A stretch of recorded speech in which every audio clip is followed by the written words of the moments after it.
आप सबको पुरुषोत्तम मास की हार्दिक शुभकामनाएं। ये मास हम सब के लिए बहुत महत्व रखता है। ये एक माह हमें ईश्वर के द्वारा उपहार स्वरूप मिलता है। रीति रिवाज दुनियादारी से दूर रह सिर्फ श्री विष्णु का ही भजन पूजन करना होता है। ये उसके द्वारा दिया गया एक बहुत महत्वपूर्ण उपहार है। अन्यथा हम तो रात दिन किसी न किसी प्रपंच में फंसे ही रहते हैं। मजबूरन ही सही, एक माह इन सब प्रपंचों से दूर सिर्फ दान दक्षिणा भजन पूजन में लगे रहते हैं। कम से कम उसको याद तो करते हैं। अन्यथा सुबह सूरज की प्रथम किरण के साथ विभिन्न क्रियाकलापों में लिप्त होते हैं और शायद चंद्र की रोशनी मध्यम पड़ने तक लिप्त ही रहते हैं। स्वप्नावस्था में भी मन शांत नहीं रहता, कहीं ना कहीं विचरण ही करता रहता है। इसीलिए शायद उस परमात्मा ने मानसिक शांति के लिए यह एक माह निकाला है। इसमें अमूमन सभी अपने मान्यों, पंडितों, गरीबों आदि को दान दक्षिणा देते हैं। आज मेरी लेखनी भी उन दानियों के लिए बोलेगी जो किसी भी अवस्था में हों, पर अपने कर्तव्य से कभी पीछे नहीं हटते। क्षमता हो चाहे ना हो, पर जो परंपरा चली आ रही है उसे निभाने में कभी पीछे नहीं हटते। मेरी लेखनी ने भी उस परिवार को बारीकी से परखा जो मध्यम वर्ग का है, परंतु जो परंपरा चली आ रही है उसे कभी नहीं टूटना देना चाहता। भले अधिक न कर पाए, परंपरा को जीवंत रखने का भरपूर प्रयास करता है। बेटी को दान दक्षिणा देने की प्रथा शुरू से चली आ रही है। उसी परिप्रेक्ष्य में मेरी लेखनी के माध्यम से आप उस परिवार की गाथा सुन पाएंगे कि किस प्रकार धीरे धीरे परिवार अंत पर परंपरा जीवंत। बस प्रेम भावना और अपनापन ही किसी कुत्सित विचारधारा को समूल से नष्ट कर सकता है। वही आज मेरी बोलती लेखनी में आप अनुभव कर पाएंगे। तो चलिए हम सब बोलती हुई लेखनी को समझने का प्रयास करें। मीना, पुए ज़्यादा खरे मत सेक देना, नहीं तो रानी की सास 10 बातें सुनाएगी। अरे चाची, जरा कच्चे रह गए तब भी वो बातें ही सुनाएगी। रानी की माँ और उनकी कामवाली मीना रानी के ससुराल भेजने के लिए पुए आदि बना रही थी। कल से पुरुषोत्तम मास जो लग रहा था, यह मास पूजा पाठ दान दक्षिणा के लिए ही होता है। इसमें कोई शुभ कार्य नहीं होता।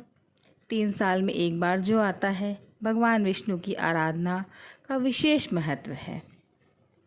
इस मास में बेटी मान्यों के घर मीठा, पुआ, फल कपड़े आदि दान दिए जाते हैं।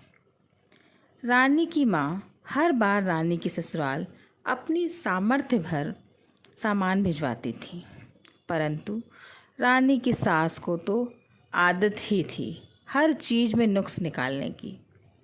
रानी शादी होकर आई ही थी, अगले ही दिन से शुरू हो गई।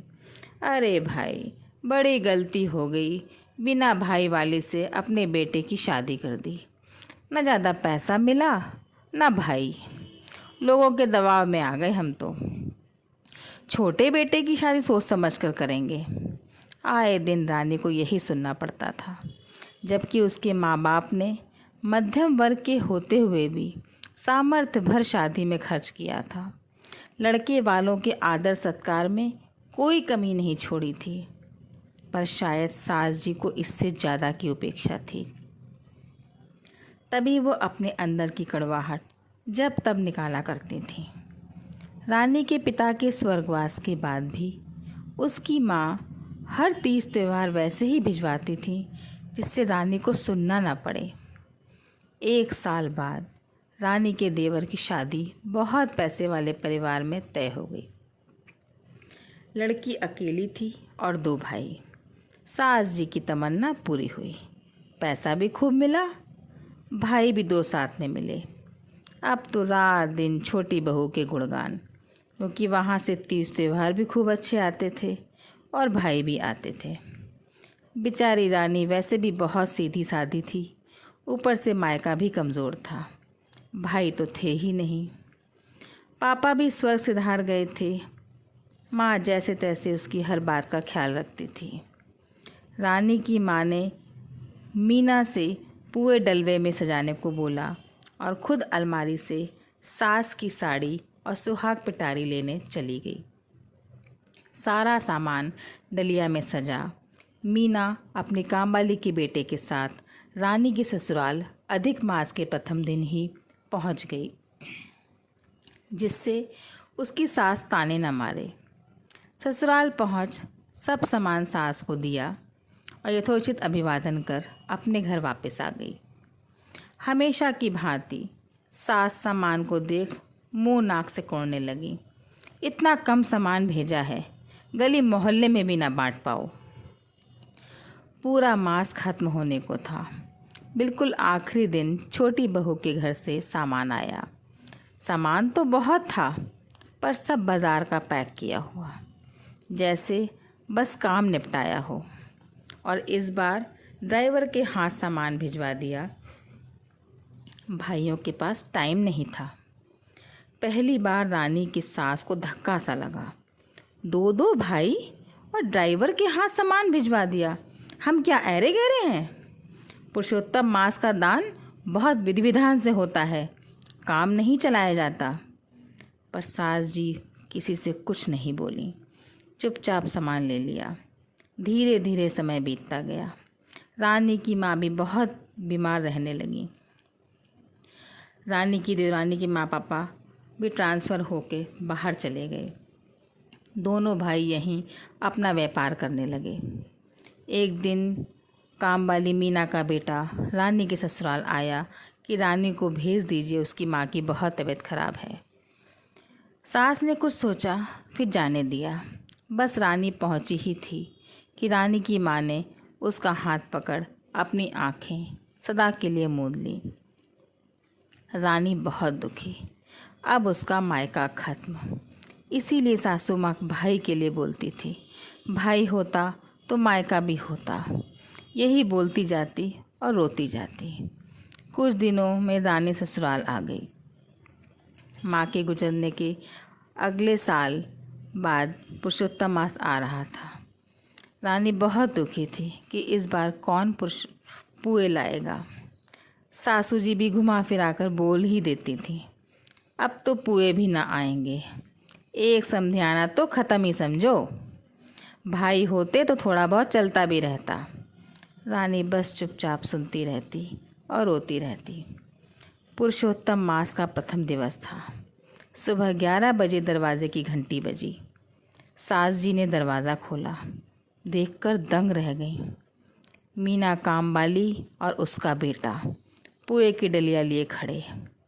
सासू जी सकपका गईं और लड़खड़ाती जवान में बोली, अरे अंदर आओ। किचन से रानी को कुछ पहचानी सी आवाज़ लगी। बाहर आकर देखा तो आंखों से आंसू निकल पड़े। मीना चाची, आप? और उनके गले लग रोने लगी। आप अब भी पुए? क्यों? चाची बोले है तू मुझे, तो मेरा फ़र्ज होवे है बेटी का मान रखनो। दीदी रो क्यों रही हो? देखो चाची ने पुए जला तो नहीं दिए।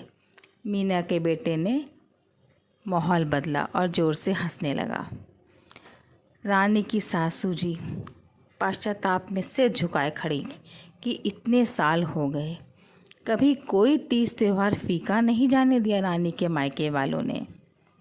हैं भी नहीं, तब भी रीत चलने दी। सासू जी ने मीना और उसके बेटे को धन्यवाद कहा कि आपने हमारी आंखें खोल दी। भाई की सब कुछ नहीं होता, जो फ़र्ज निभाए वही भाई। और दुर्भाग्यवश इस बार छोटी बहू के घर से कोई सामान नहीं आया, क्योंकि माँ पापा बाहर थे, भाइयों को कोई मतलब नहीं था। सासू जी ने रानी के सामने अपने बोले तानों को भूल जाने को कहा और उसकी काम वाली मीना चाची को हमेशा याद रखने को कहा, जिन्होंने उसका मायका अभी तक संजोए रखा है। रानी ने भगवान विष्णु के आगे हाथ जोड़े। हे प्रभु, आपकी कृपा से इस पुरुषोत्तम मास सासू माँ का भ्रम दूर हुआ। उनमें वास्तविकता का आभास हुआ। शायद उन्हें देख और भी इस कुत्सित विचार से ग्रसित होंगे, अपने को उससे बाहर निकाल पाएंगे। जय हो श्री विष्णु, जय हो श्री विष्णु।